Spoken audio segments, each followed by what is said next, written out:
Il était une fois, c'est comme cela que commencent les belles histoires. Celle que vous allez suivre raconte le rêve de deux voyageurs en quête d'aventure, de liberté, de rencontres. Pour assouvir leur soif de découverte, ils vont enfourcher leur vélo et, tels de fiers destriers, s'élancer sur les routes d'Europe vers de nouveaux horizons. Jour après jour, à la force de leurs mollets, les sens en éveil, ils vont vivre ce rêve devenu réalité. Le livre s'ouvre, l'histoire commence avec vous. Bonjour à tous et bienvenue dans ce chapitre 15. On est en Estonie, près de la frontière de la Lettonie. Et cette semaine, on vous emmène avec nous pour traverser tout le pays le long de la côte et visiter la capitale Riga. C'est parti!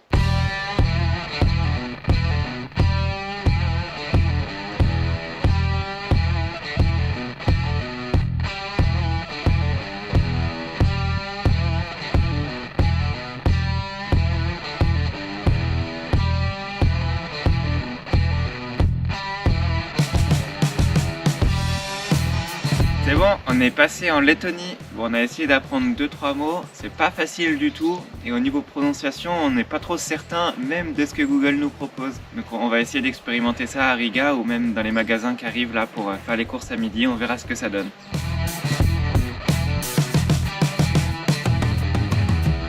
Découverte de la Lettonie dans le brouillard.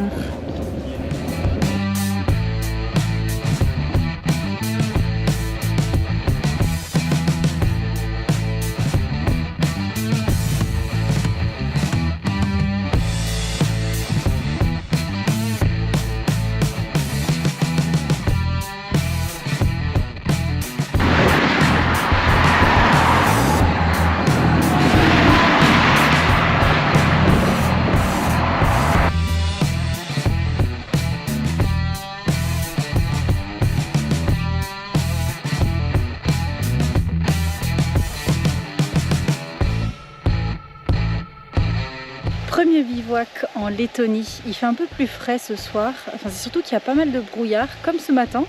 Mais en fait, à quelques kilomètres de là, il y a un grand soleil. C'est juste que près de la mer, là, il y a beaucoup de brouillard. On a trouvé un endroit où il y a pas mal de monde. On est assez surpris. Il y a beaucoup de camping-cars. Il y a des tables de pique-nique et puis un bel accès à la mer. Ce soir, on est en compagnie d'Antoine. C'est un cyclo français qu'on a rencontré il y a quelques jours maintenant. Et on a décidé de continuer un petit peu la route ensemble jusqu'à Riga. Donc on va passer la soirée ensemble ce soir, encore demain. Et puis ensuite, on a loué un logement pour aller visiter Riga.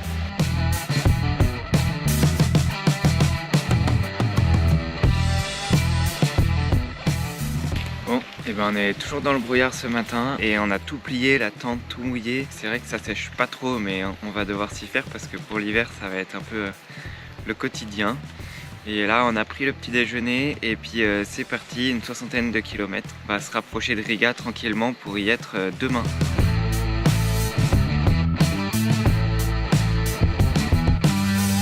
On va bientôt passer les 10 000 km. Il nous reste 4 km avant d'atteindre les 10 000, qui est un chiffre conséquent, on est content. On va le passer en Lettonie sur des routes approximatives, puisque les routes ici sont soit de la grosse autoroute, soit un peu de sable et de cailloux. Mais bon, on préfère quand même parfois le sable et le caillou, parce qu'au moins on est plus tranquille avec les voitures.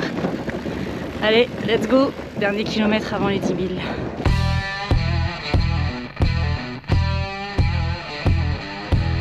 « 9 999 ! Plus qu'un kilomètre avant les 10 000, on n'est pas sur la meilleure des routes. Hein.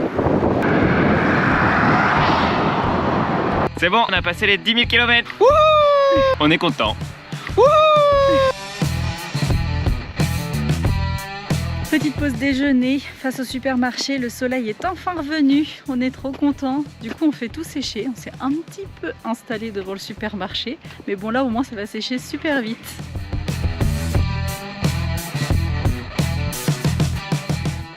Comme je vous le disais, on a vite compris que la Lettonie ça allait être ça. Des grosses routes très passantes, qui sont l'équivalent de l'autoroute chez nous, avec même des bretelles d'insertion comme ici, et sans piste cyclable évidemment, des moments où il faut tourner d'un coup et croiser cette fameuse grosse route. Alors oui, là on a loupé le créneau d'Antoine, donc bon, faut être patient. et des petits chemins beaucoup plus mignons au fin fond de la campagne ou sous les pins, mais avec des routes très souvent en gravier, tout ondulées à force du passage des tracteurs, ou alors des routes de sable, ou encore des voies ferrées à traverser.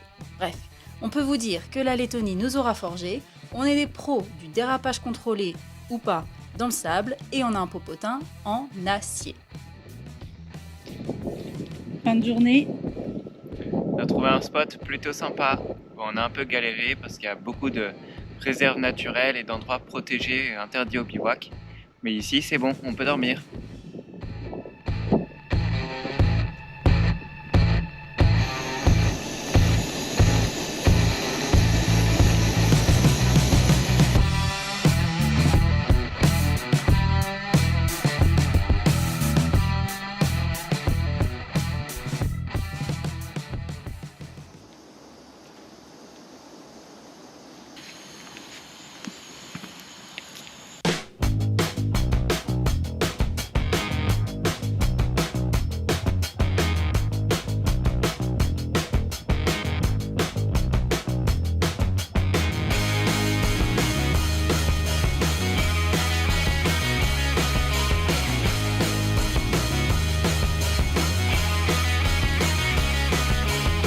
Le chemin est tellement galère que j'en ai perdu ma chaussure.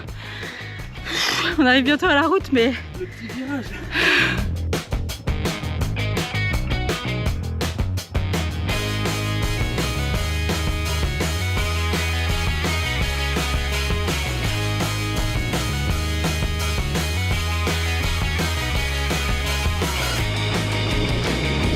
Bonheur, on retrouve la piste cyclable.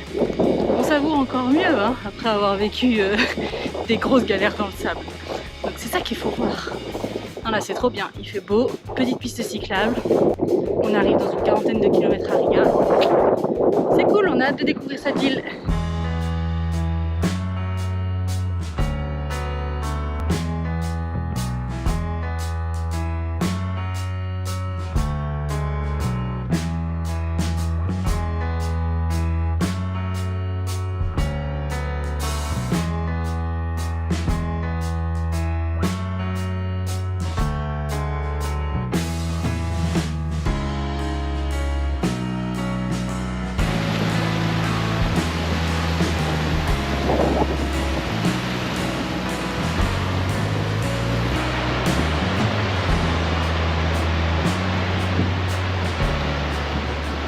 Petite pause pour déjeuner sur la plage, juste à une vingtaine de kilomètres de Riga.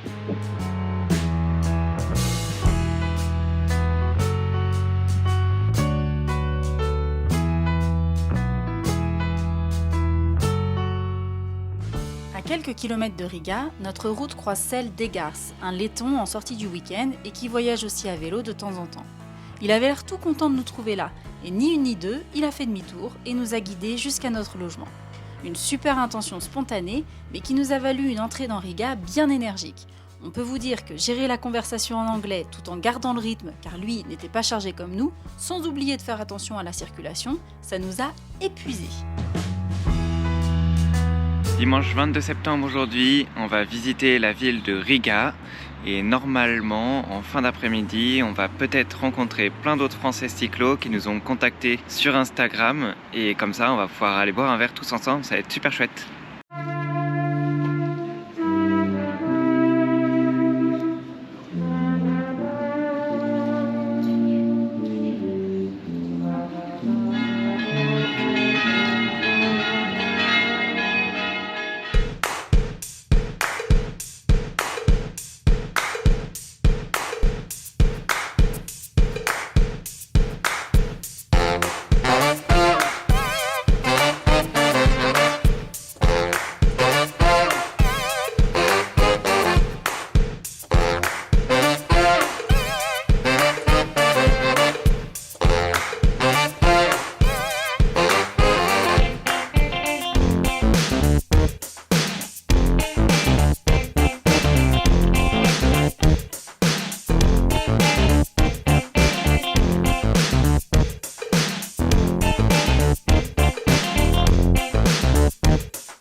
revient de notre visite de Riga, il est à peu près 21h30. On a passé une trop chouette soirée.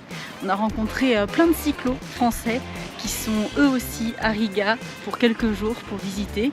Donc c'était trop bien, on s'est tous retrouvés, on était 7. On a mangé ensemble, bu une bière ensemble et puis échangé toutes nos expériences et anecdotes de voyage. Donc voilà, c'était très très chouette, on a bien profité.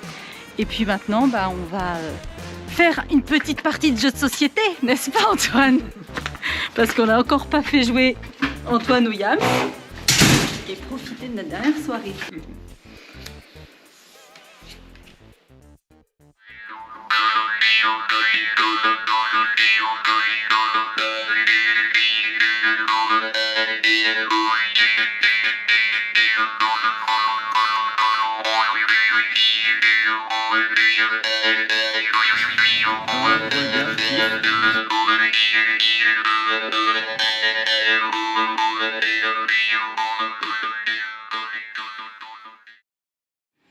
« 25 septembre aujourd'hui, on a fait une bonne pause à Riga, on est bien ressourcés et donc on reprend la route pour suivre la côte de la Lettonie. C'est parti!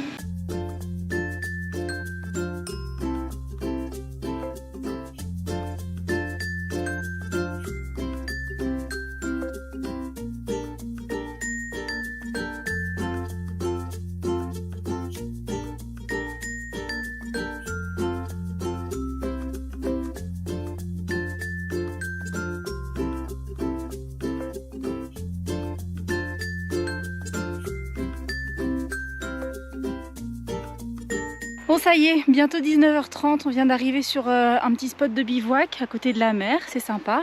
Maintenant il faut qu'on se dépêche parce que le soleil est en train de se coucher et à 20h il fait nuit. Donc on a une demi-heure pour monter la tente, manger, prendre une douche, mais ça va le faire. Mission réussie, il est 21h45, on a mangé, pris une douche et on s'est mis au chaud dans la tente. Et maintenant le dilemme c'est de savoir si on va à Vilnius en vélo ou si on prend un train. On vous en dira un peu plus dans les jours à venir. Et sur ce, nous on va se coucher.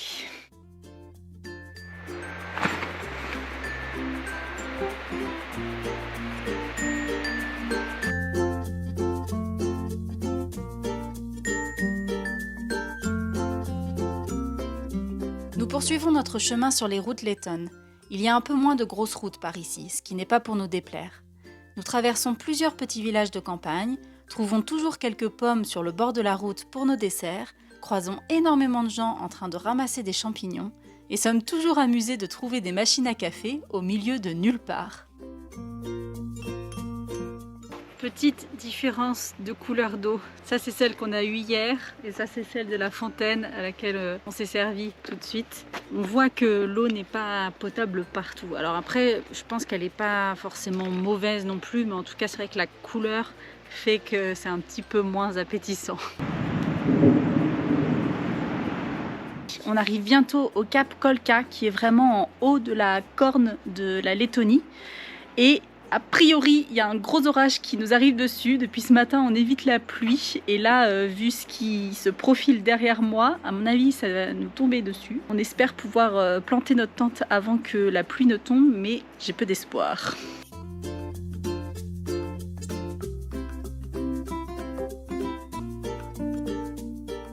C'est bon, on est au cap Kolka. Et on peut voir des vagues de la mer en fait qui se croisent un peu, qui sont pas dans les mêmes courants au niveau de la pointe. C'est drôle. La route sur laquelle on est, elle fait quasiment 70 km tout le temps tout droit. Ça va être long. Verdict, on a eu un petit peu de pluie, mais franchement pas grand chose, une averse. Et donc là, il est bientôt 18h30. On s'installe rapidement. Et puis on va pas faire long feu ce soir, il va pleuvoir bien toute cette nuit en espérant que ça se calme pour demain. On verra, demain est un autre jour.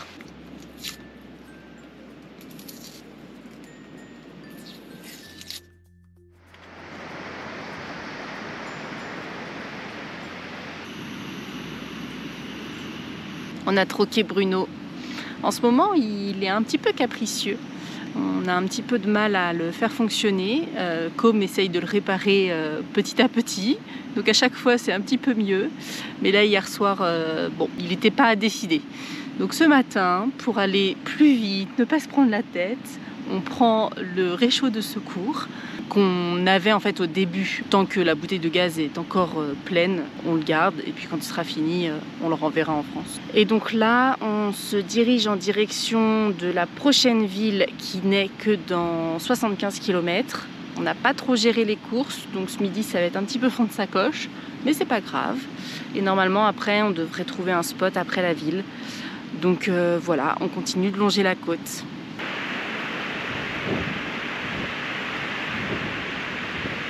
On teste nos nouvelles surchaussures, mais il faut enlever les chaussures pour pouvoir les mettre. C'est un peu fastidieux, mais au moins on aura les pieds au sec.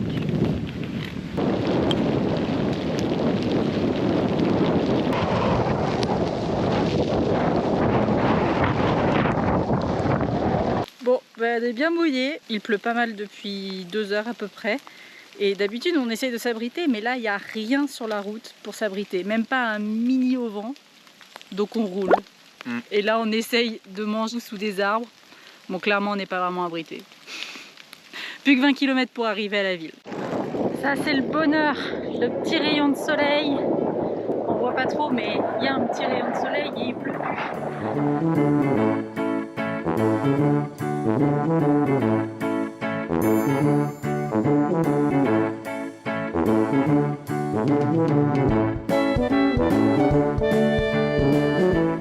Une bonne grosse journée aujourd'hui, on a fait quasiment 100 km. C'était pas facile, on avait beaucoup de vent en fin de journée, c'était difficile de maintenir les vélos bien droits sur la route. Donc on a bifurqué sur des petits chemins parallèles. Et finalement, grâce à ça, on a trouvé un petit spot en bord de mer. C'est assez sympa, mais il y a beaucoup de vent. Et on a vu la mer déchaînée, la mer Baltique, on l'avait jamais vue comme ça, c'est dingue.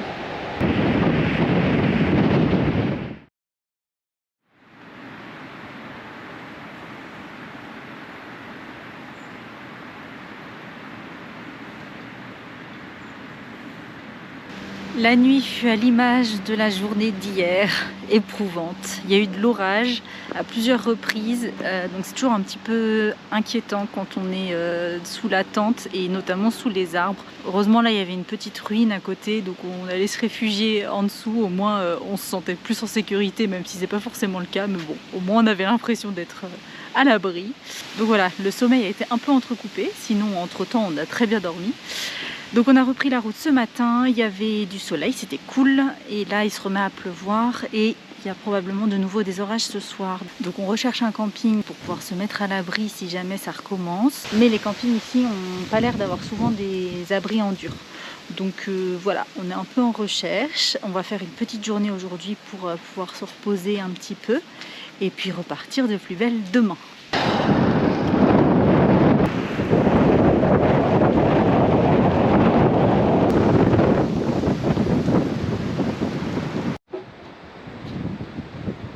On a trouvé un petit camping, il n'y avait personne. On a appelé le monsieur, on lui a demandé s'il parlait anglais, il nous dit non. Mais bon, on a compris qu'il arrivait dans 10 minutes. Il nous a dit, mais vous êtes sûr, vous voulez dormir sous tente, il fait pas beau. On va être bien pour cette nuit, s'il y a de l'orage au moins, on pourra se mettre à l'abri.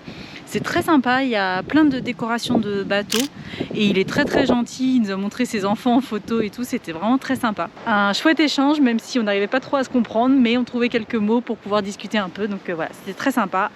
Et donc là, on en profite pour nettoyer un petit peu tout, faire une petite lessive et puis ensuite on va se mettre au chaud sous la tente.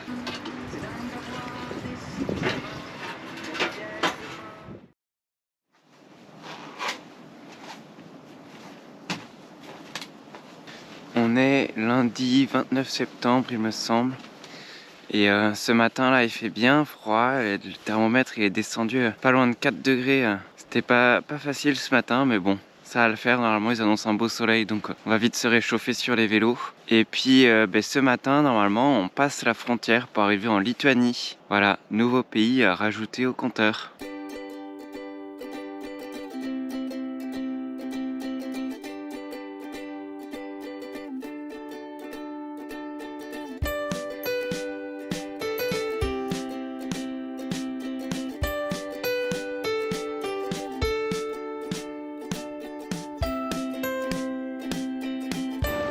Frontière en vue.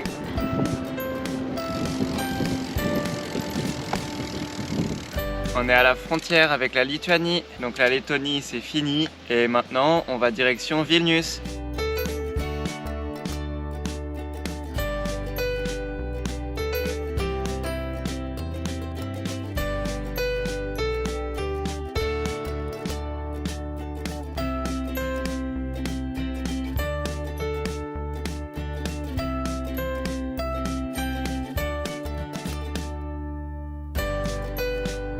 Premier spot de bivouac en Lituanie.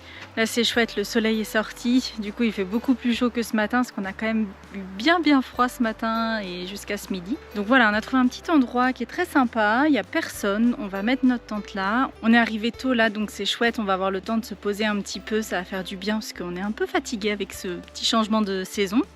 Et puis on a changé les plans aussi, on s'est décidé pour aller à Vilnius dans les prochains jours. Et comme on a un petit peu peur d'être ric-rac au niveau du temps parce qu'on doit être à Gdansk dans 2 semaines à peu près, on va prendre un train dans 2 jours pour aller à Vilnius avant de rejoindre Gdansk à vélo.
Plateforme 1, track B.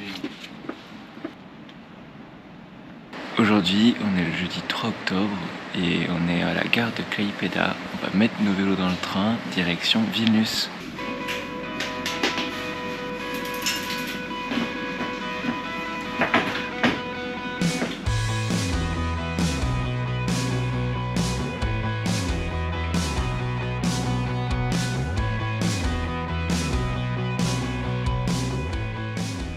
Bien arrivé à Vilnius hier matin, mais on n'a pas visité tout de suite parce qu'on était un peu fatigué au vu de l'heure à laquelle on a pris le train.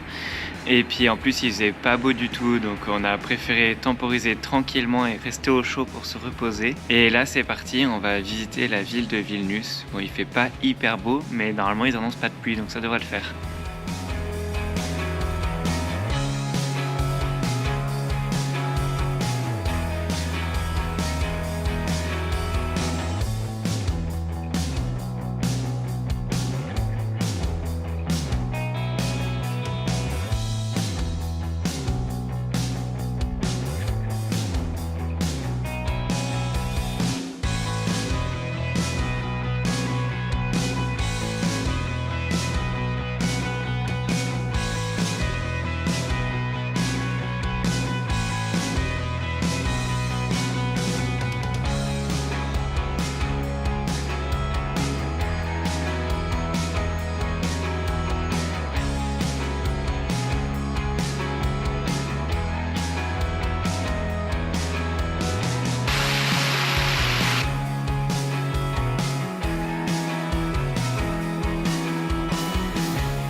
Ce midi, repas typique lituanien.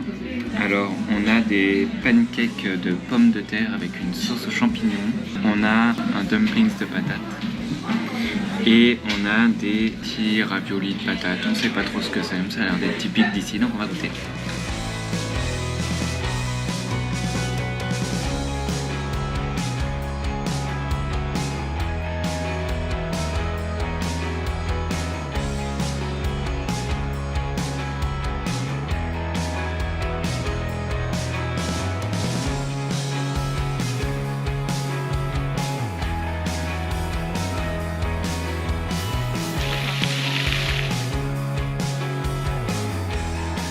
On se trouve sur le mont des Trois Croix, sur une petite colline qui est dans Vilnius, au milieu de plein d'arbres. Alors de ce qu'on a compris, en fait, il y a des franciscains qui auraient été tués par des païens de la ville, et donc pour commémorer leur mort, ont été construites 3 grandes croix en bois qui ont été placées sur cette colline. Elles se sont écroulées et puis jamais reconstruites. Puis au début du XXe siècle, elles ont finalement été reconstruites en béton, mais détruites lors de l'ère soviétique. Finalement, au moment de l'indépendance du pays, ont pu être reconstruites ces croix et érigées comme ça en haut de la colline. Il faut savoir qu'a priori, elles sont illuminées le soir selon certaines couleurs en fonction de ce qui se passe comme événement dans le pays ou dans le monde.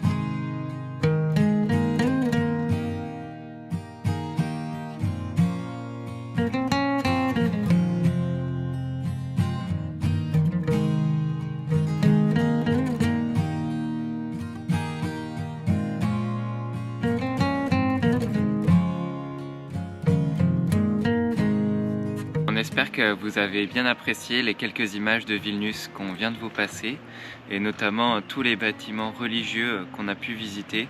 Il y en a quand même un sacré paquet. Et aussi la visite du quartier de la République d'Usupi, qui en fait est une micronation autoproclamée par un quartier de Vilnius. Et ils ont créé leur propre constitution et leur propre loi. Voilà, c'est assez original dans la ville et c'est assez sympa d'aller y faire un tour.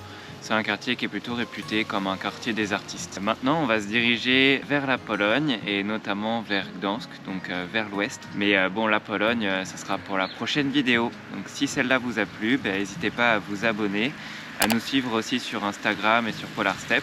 Et puis on se dit à dans 2 semaines. Ciao!